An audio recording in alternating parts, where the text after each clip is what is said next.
What's going on? And welcome to the Football World with Juice, back here for our Week 3 NFL recap, going through my analysis, game by game, what I think, what I thought was best about Week 3. What I thought did not go so great about Week 4. Ultimately, what I believe will happen for these teams down the stretch. As you can see, we've also got a special guest here today. My guy, Austin Boyer. He was our winner this week in fantasy. He put up the most points in our league of Trash Teams United thanks to the Seahawks defense. Running it up on the Giants. Hello, everybody. You want to just say a quick hello? Yeah, let's get it going. Of course, don't forget to like up the video. Of course, subscribe to the Football World with Juice for more NFL content just like this. And get in that comment section, fans. How you feeling about your team? Am I overreacting? Am I looking at this team the wrong way? Let me know. Now let's discuss. All right. So Week 4 kicked off.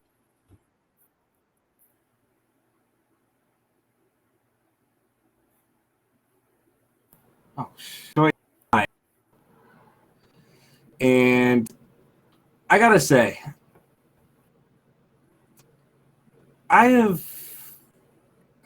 my best friend is a Lions fan, and he has sat through and I'm a Pats fan, by the way, so we have sat through numerous years of my team celebrating hard, basically no matter what. We're always celebrating. We're winning championships every year, where he's that Lions fan that lives in Massachusetts, and he's got to deal with all the suffrage of being a Lions fan.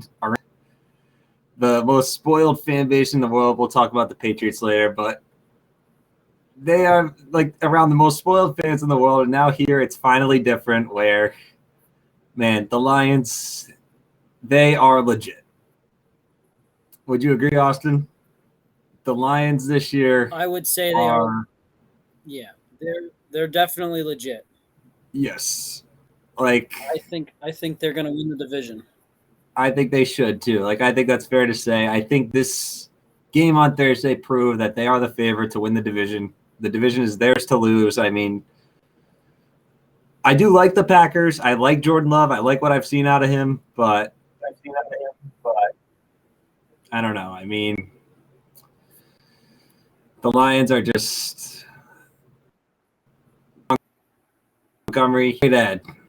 Jahmyr Gibbs, I hope he does well. He was out of college. I loved him coming out of the draft. I wanted the Patriots to trade up and draft him on draft night. Obviously, it didn't work, but Amon-Ra St. Brown, I mean, the guy's special. He's the perfect safety blanket for any quarterback, especially Jared Goff. And Jameson Williams coming back. I mean, if Jameson Williams plays to the hype that's been around him since he came into the league, I think that this Lions team is pretty loaded, especially on defense. Now they've actually got a good defense, something that they've never had before. I don't really know. I just look at this. This is maybe the best team most Lions fans have ever seen before. It's been so long since we've ever thought that Detroit was gonna win the division. It's crazy. So that's my take on the Lions this game. The Packers, I think they're still a wild card team, potentially, especially with how weak the NFC is. Would you agree, Austin? I think they have a chance. It's going to come down to how well do they play in their division with how Chicago looks and with how the Vikings have been acting. I think it's going to be close. Yeah, they're probably going to finish around 9-8, and they're going to be right there in the mix. Yeah, they'll be close with teams like Seattle, the Rams, all those second tier teams that are below the Niners and the Cowboys and the Eagles and all of them. But yeah, I don't know. I think that Detroit right now, just when you look at the schedule, like here, I'm going to pull it up on my phone for just a minute. The Lions play basically the rest of the way. These next 4 weeks before that, leading up to the bye, they play Carolina. That should be a win. Winnable game. Tampa Bay, winnable game. Baltimore, maybe that's a loss. Like that's a game they definitely could lose. They play the Raiders on Monday night, week 8. The Raiders got no defense on that team.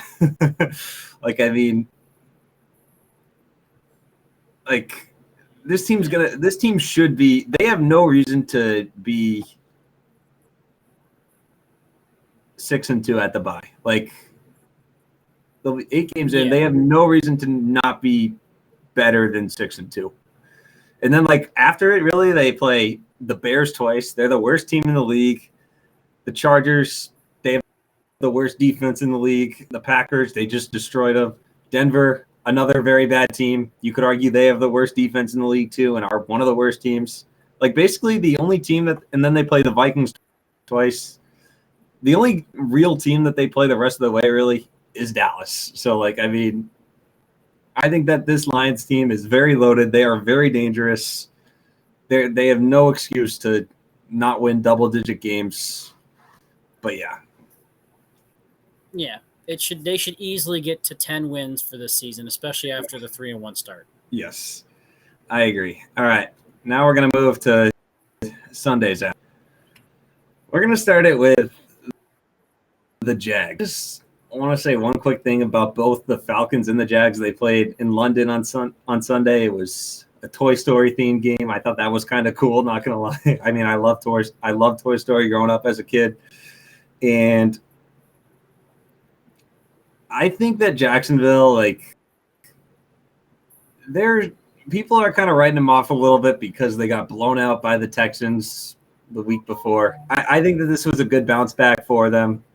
I think that they still should be able to win this, especially like we've seen it in the past where Doug Peterson-led teams typically do start a season slow, and then they end up winning the division at the end, usually by some crazy, a magical play call like the Philly special or something.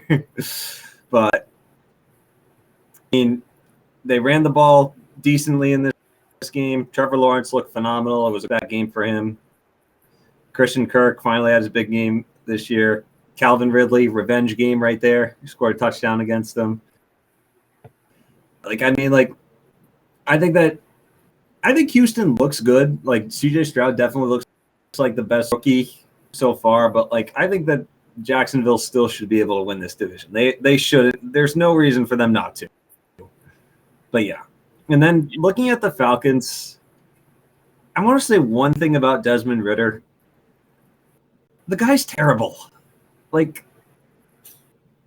he's terrible. Like, when you watch it, like, yeah, his stats might not look as bad, but when you watch him play, this guy has maybe been the worst quarterback in the league this year, only in front of Zach Wilson.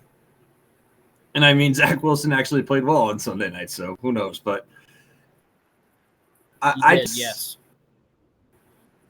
If I'm the Falcons, though, like they've got a really loaded roster that is a quarterback away from being a contender, and I think that they should be that's keeping their eye on Kirk Cousins at the trade deadline. Like, I don't know. Let me know your thoughts. Like, I mean, Bijan Robinson's Atlanta's run game. Bijan Robinson just. But how long is the Desmond Ridder experiment going to go before you go back to what is it? Not Mariota. It's Matt Ryan. I don't even remember who their backup is. No, he's retired. They got Ridder and they got Heineken, our boy Heineken, as the number 2 quarterback. Maybe start him. Like, I mean, he has proven in his career that he can get it done when he needs to. Like, I mean, like if I'm the Falcons, though, if you can't go out and get a quarterback at the deadline and Desmond Ritter continues to play this bad, which I think he is, and he's the guy that's holding them back, I think you got to consider giving Heineken a shot. I mean, Drake London. Yeah, like they should win the division. Like, I mean, like the Bucks are leading the division, which is a miracle right now because of who their quarterback is and just all the uncertainty that was around that team at the start of the year. But yeah, like, I mean, when you look at the Falcons, though, Bijan Robinson, stud, offensive rookie, in my opinion. Jonnu Smith has taken over for Kyle Pitts as the new tight end one, which I don't know where Kyle Pitts went, but. And then Drake London is a stud. Like, I mean, like, this team is loaded. They don't have a quarterback. Yeah. That's been exposed the last couple of weeks where they've played the Jaguars and the Lions, and they've lost the games. They lost both games essentially because the opposing team had the better quarterback. Yeah. So, yeah. Next, I want to talk about the most hyped game of the week. That was the Miami Dolphins at the Buffalo Bills. I think that this game proved to us that the Dolphins are a good team, but they're not an AFC elite team, I would say. They're kind of like in a tier below the AFC elite right now. Like, yeah, they put up 70 on the Broncos, but I mean, I thought that was kind of them just taking advantage of a very weak opponent and just running the score up on them. Buffalo, on the other hand, looks like they're the best team in the AFC right now. They're definitely one of them. I don't know how long that's going to stand, though, just because we've seen it in the past where the Bills are the best team in the AFC for about 5 or 6 weeks or so, and then they just find a way to fold at the end. So, yeah, I mean, Josh Allen played phenomenal in this game. I do question the Bills a little bit without Tre'Davious White going forward. Like, I think that's a big loss for that defense. But, yeah, I mean, I know people are, like, a lot of people have kind of written the Bills off this year, and, like, I get it. Like, I can see why. I honestly kind of have too. But, like, maybe this year's the year for them. Like, I don't know. They're kind of that team, like, where if you play them at the wrong time, that's when they're going to get you, and that's when you don't want to play them. So, yeah. Yeah, you got any thoughts on the Bills? They need to get hot during week 4. Yeah. But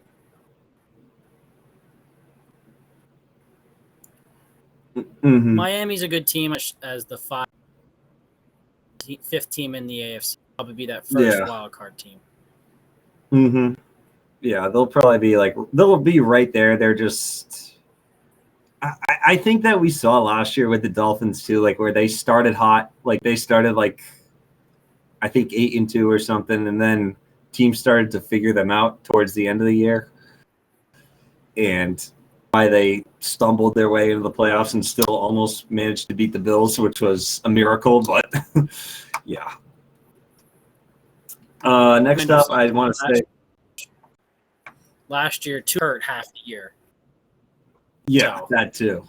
So Tua stays healthy. If Tua stays healthy, yeah. But I think that also there's a way to defend the Dolphins' offense, and it's make Tua hold on to the ball. Like Tua's he wants to get that ball out quick into the hands of Tyreek Hill, and I think that we saw in the Patriots game a couple weeks ago where yes they won, but they made Tua hold on to the ball, and they made the Dolphins run the ball, and that's how the Dolphins beat us. But I think that teams are going to figure out that if you play zone coverage, you make Tua actually have to look down the field. That will be that's where you beat them.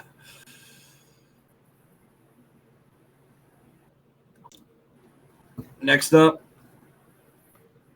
we got 2 AFC North games here. I want to talk first about the Ravens-Browns game. I think that the Browns are that team. Like, they've got to stay healthy. Like, they've got to. The Browns and Ravens are both teams that need to stay healthy if they want to be contenders. Like, the pressure is on Deshaun Watson now in Cleveland. I think that was shown in this game, even though Deshaun Watson didn't play. But, like, they need to get competent quarterback play because when teams are going to stop the run against them, like, I mean, it's going to be very hard for them to win. Their defense is still has been lights out. I think it got a little exposed in this game, but they were also playing a very good offense in the Ravens. I don't really have much to say from the Ravens point here, but like, I think that Baltimore is another one of those teams like they're that team you don't want to play in the playoffs. Like, if they get hot at the right time, they could be very tough to stop. I think that Lamar Jackson also does get a little bit. I don't think he gets enough respect. Like, this guy, I mean, was playing one of the best defenses in the NFL, and he had a 142 passer rating against him. So, I mean,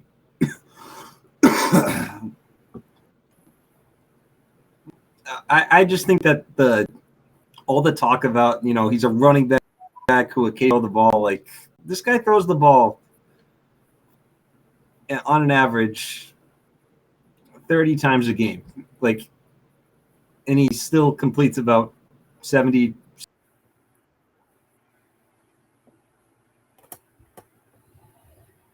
I think that the haters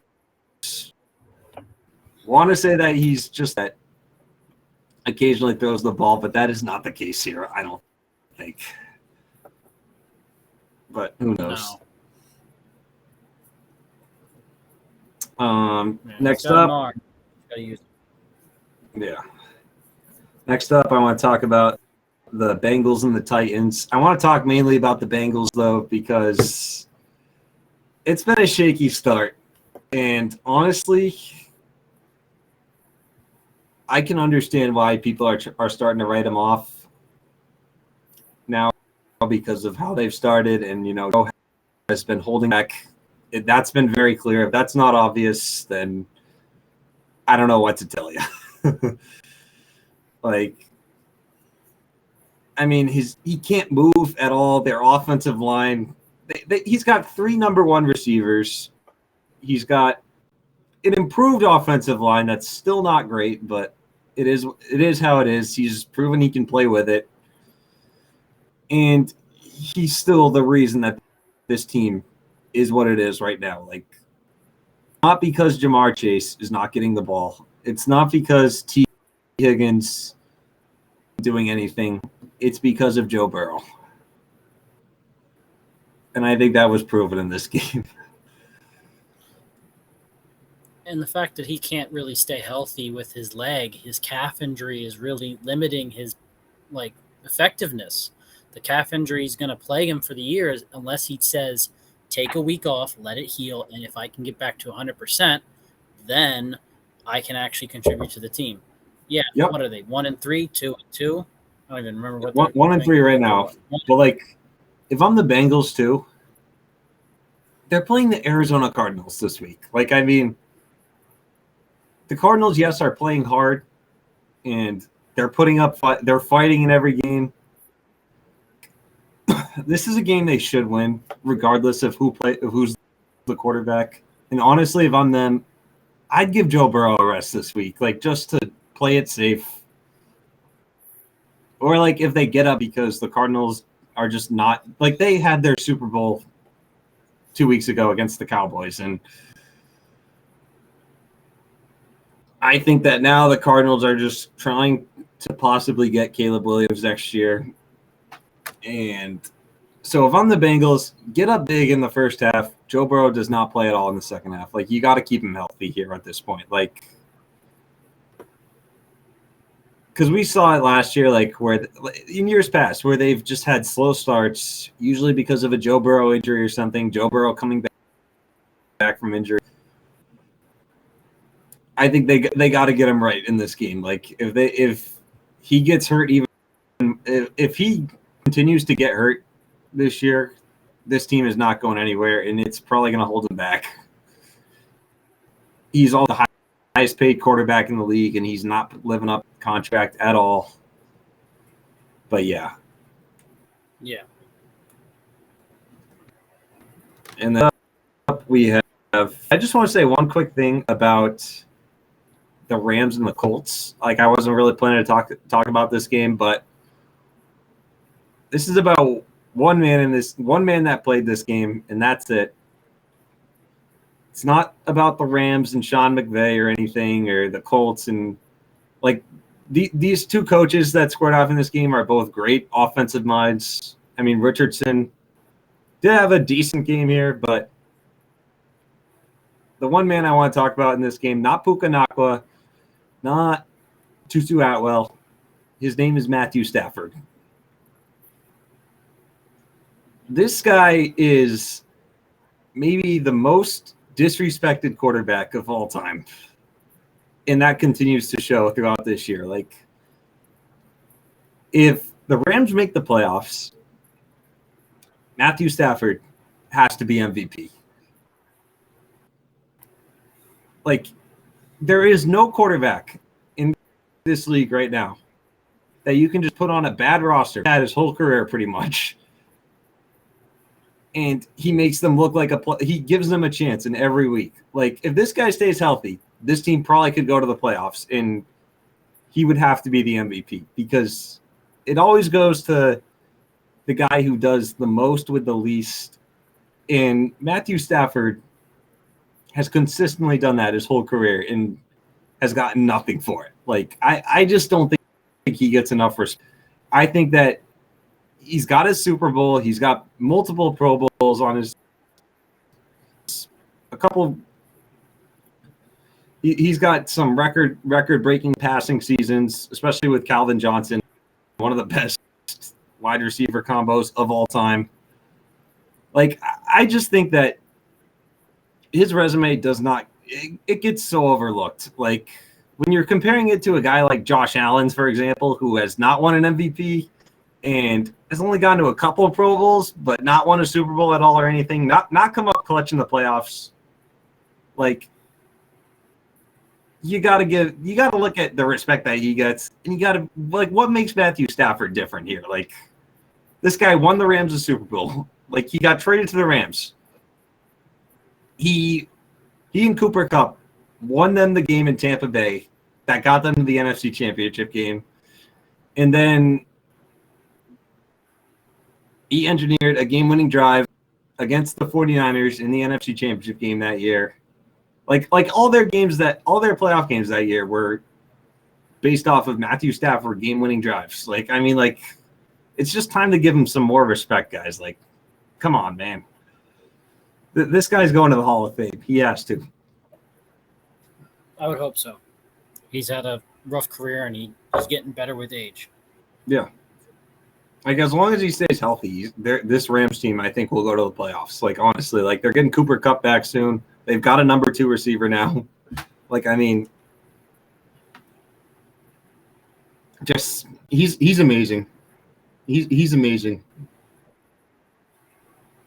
Next up, I want to talk about the Commanders and the Eagles. I think that Washington right now continues to show that they can play with just about anybody. Other than that Buffalo game last week, like, they've shown that they can play with just about any team. Like, they played the Eagles very well in this game, I thought. It just ultimately just came down to the Eagles being the more talented team at the end. But, like, honestly, Washington should have went for 2 on that game time drive. I thought, because they just put too much pressure on their defense in this game, and their defense let it up at the end. And then on the Philly side, like, I know it hasn't looked great for the Eagles so far this year, but I still think they're one of the best teams in the NFL. They're a top 3 to 4 team in the NFL right now. I know that they're kind of a bad undefeated team, but, like, they continue to get better week by week. Like, I mean, I just think that a lot of people seem like the media's kind of gone silent about them. And like, because like after their week 1 performance against the Pats, and like they're 4-0 right now. Jalen Hurts balled out this week. AJ Brown is back. Like, I mean, like, I understand the hype around the Cowboys, and I'm a buyer in the Cowboys this year too. I like what I've seen from them. We'll talk about them in a little bit, but like I just this like the NFC East champion doesn't repeat. It never does. I don't even remember the last time it did. I believe it was 03, 04, something like that, and it was the Eagles those years too. But like, I think that if there's a team this year that can repeat as NFC East champions, it's definitely this Eagles team. Like no Super Bowl hangover for them or anything. They're picking up where they left off, essentially. All that.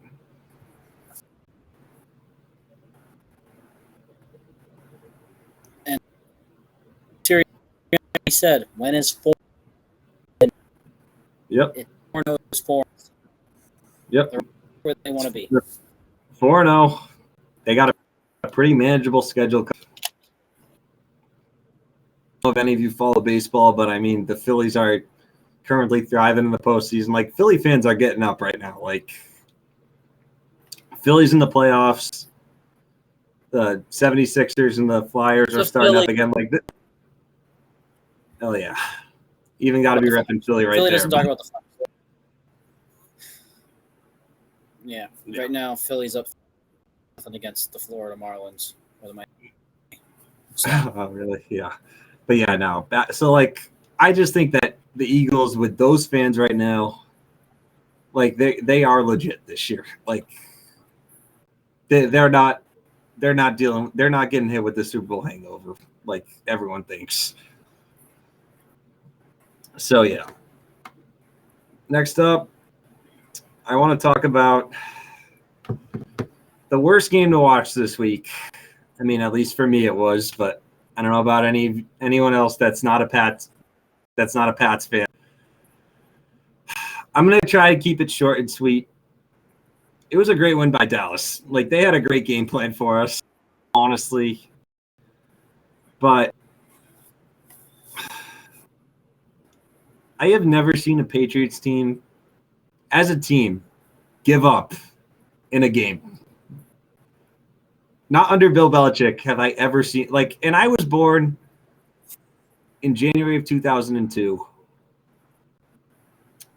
on the night of the Tuck Rule game. So the night that the dynasty began, supposedly.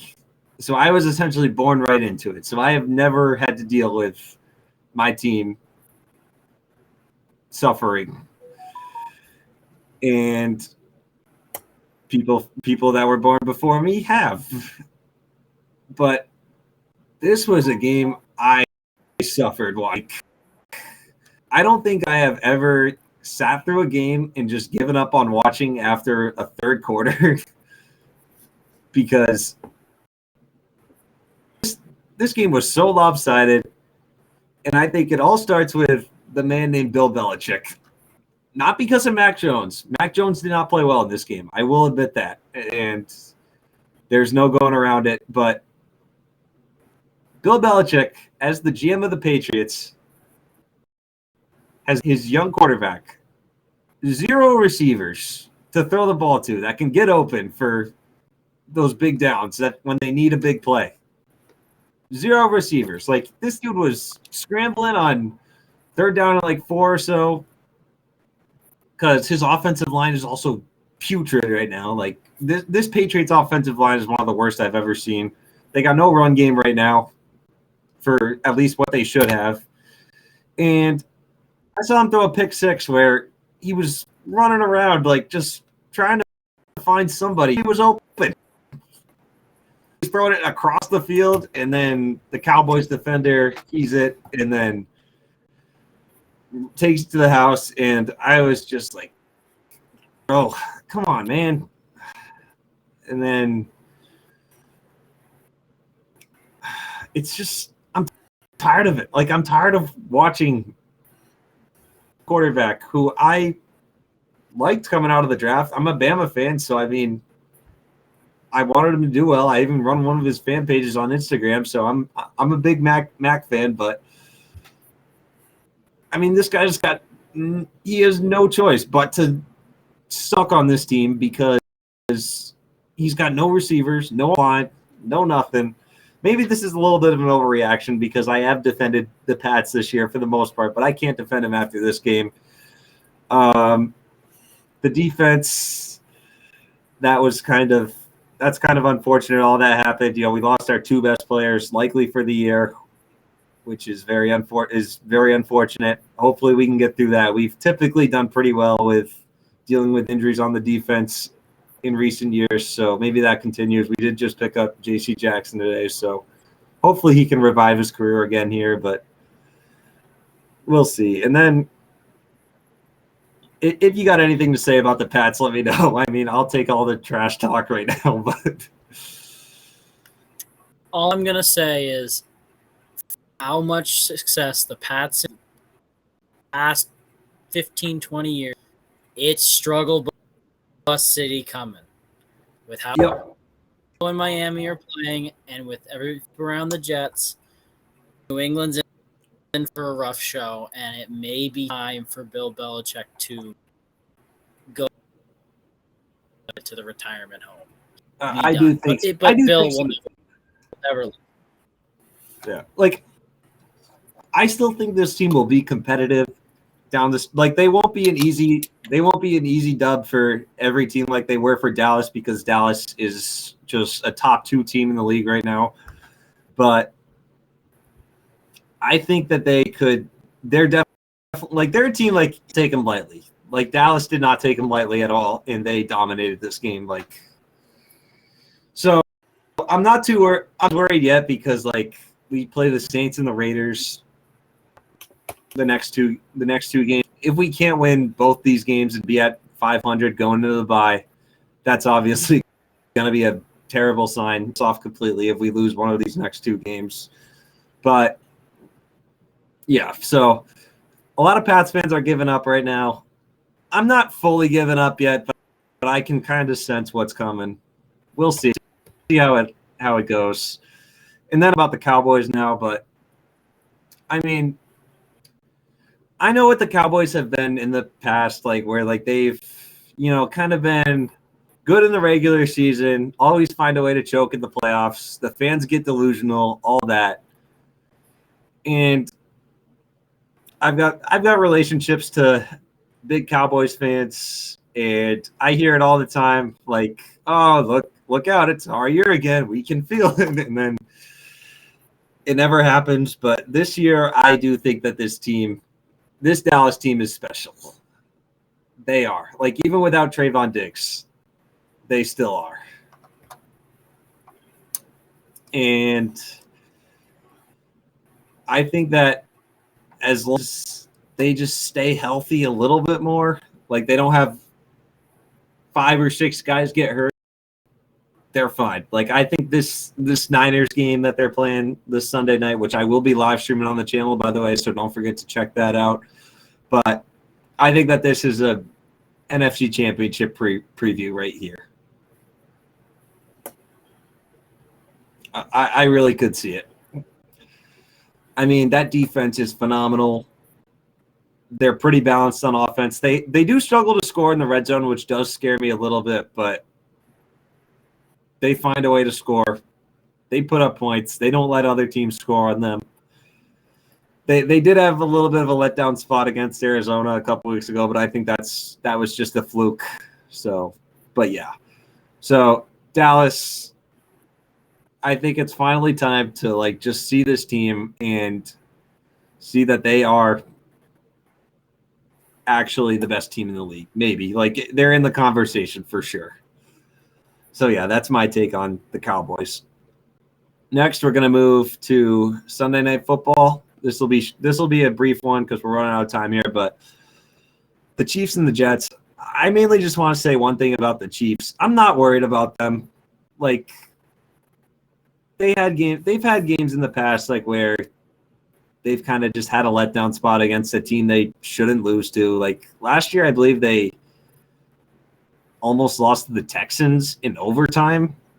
Like it took them overtime to beat the Texans. That kind of reminded me. This game kind of reminded me a little bit of that, where like they just kind of didn't play their best. Mahomes didn't have his best game, but they still managed to win.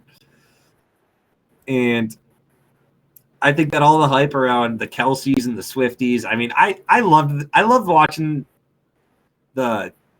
I love seeing like all like the Swifties around New York and everything. Like I thought that was this. I think this whole thing is just great for American culture. Like it's a great way to bring, sports and music. Like they're two things that bring us together. And I think that this whole Travis Kelce, Taylor Swift thing is just awesome.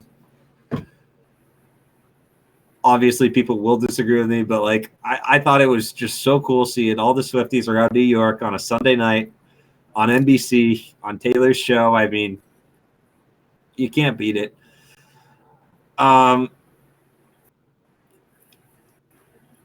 I want to say one thing about that call on the field on Sauce Gardner. Like, I think that the refs did get it right. Like when you watch the replay, it was clear. Like there was content. Like it wasn't like they just wanted Kansas City to win, like everyone will say. But like it was the right call. Like you got to just get on with it. Like it happens. They miss calls. They make calls. Like officiating is never going to be perfect, and I think that's never just something you got to learn from this game. The Jets, I mean, yeah, they rose up to Kansas City's level a little bit, but I also thought it was just Kansas City not playing at their best in this game. I still think the Jets season is probably toast. Probably like their defense is good, but I think it can be had. They got to take the ball away more. Like I don't think Zach Wilson's going to have a performance like this for the rest of the year. Probably like this was probably his best game of the year, and probably will be the rest of the way. But I mean, we'll see. I have a lot of questions about Robert Saleh as a head coach. I think he's a great defensive guy, but I think he's made some questionable decisions to cost the Jets games, and I don't like their offensive coordinator and all the play calling with Nathaniel Hackett. I mean, he's just been a disaster these past 2 years, and I don't think he's going to elevate this Jets offense like the way they needed to at the offseason. Like when it was all just about trying to get Aaron Rodgers. Aaron Rodgers comes along, but then we know how that went. We know how that all went on. So, yeah. I'm not worried about Kansas City. I'm not buying the Jets. I'll leave it like that for this game. And then the final topic, we got Monday Night Football. Seahawks and the Giants. Seahawks coming back to MetLife Stadium, and the Legion of Boom 2.0 is back. And they came to play. Stadium that famous. Put them where they were on the national spotlight and just dominated the Denver Broncos in Super Bowl 48, I believe it was. I mean, something like that. Yeah, but like they just dictated this game. I more want to say something about the Giants. I'm more not impressed by the Giants than I am impressed by the Seahawks. Like I think their defense played great, obviously, but the main thing I want to talk about with the Giants is their offensive line is bad. It's riddled with injuries. Like it's riddled with injuries, but like even when those guys are healthy, it's still bad. Like Daniel Jones, I mean, the guy has literally no time to get every time he takes a snap, he's got 2 or 3 opposing defenders already in his face. Like we saw it week 1. Micah Parsons was all over him. The second the ball got the Seahawks were all over him this week. The second the ball got in his hands. I mean, the guy he's got so much pressure on him because he doesn't have a great receiving core. He's got no Saquon right now, which doesn't help. I mean, like, I think I look at the Giants right now, and I think it's very obvious. If it's not obvious to anyone else, you got to go to a doctor and get put on some drugs, because the Giants are a team that is good at beating shit teams. They're good at beating trash teams, like teams that they should beat. But every time they play a team, 28 points though. Yeah. But like every time, I mean, like every win a game, it's a game they should win. Every time they play a game against a team they should lose to, they get slaughtered. Like, I mean, like it's that simple. They were the favorite in this game, I believe, which I thought was ridiculous. And yeah, I mean, like this Brian Daboll, credit him for coach of the year last year. I'll give him respect for that. But this guy is just, it's a typical New York Giants head coaching fiasco where ever since Tom Coughlin was fired, or ever since Tom Coughlin left, they get a head coach that has a great first year, or a decent first year, I should say. And then after that, it just goes downhill. It just goes down right after that, like for whatever reason. So, yeah. And I mean, Daniel Jones. They need to. I call him. Yeah. I call Daniel Jones. Danny got paid way too many dimes, because as good a thrower he can be sometimes, and like, you know, he does move well in the pocket. Like, he does a good job, you know, avoiding sacks, although usually he has no choice because of his offensive line, but he does a good job of getting out of the pocket, but he can't hold on to the ball when he gets hit. So, I mean, like he's lost like 25 fumbles in his career. Yeah. But like, yeah. So like this team's not going anywhere this year. If I'm them, honestly, they overpaid Daniel Jones. I think they should honestly be trying to get a top 10 pick or so, trying to get Marvin Harrison Jr. or something. But like, they're not it this year. They don't have it. They shouldn't have had it last year. They got fortunate with an easy schedule. But I mean, I sit through their primetime games, like they've had 3 of them or so in the first 4 weeks, and they have just been unwatchable. Like, it's been bad. There are times when I want to break my TV when I have to watch this team play on primetime. But yeah. So there's basically my recap on week 4 of this 2023 season. Thank you so much for tuning in to the Football World with Juice. Thank you so much, Austin, for joining us tonight. Congratulations on being the highest scoring team this week.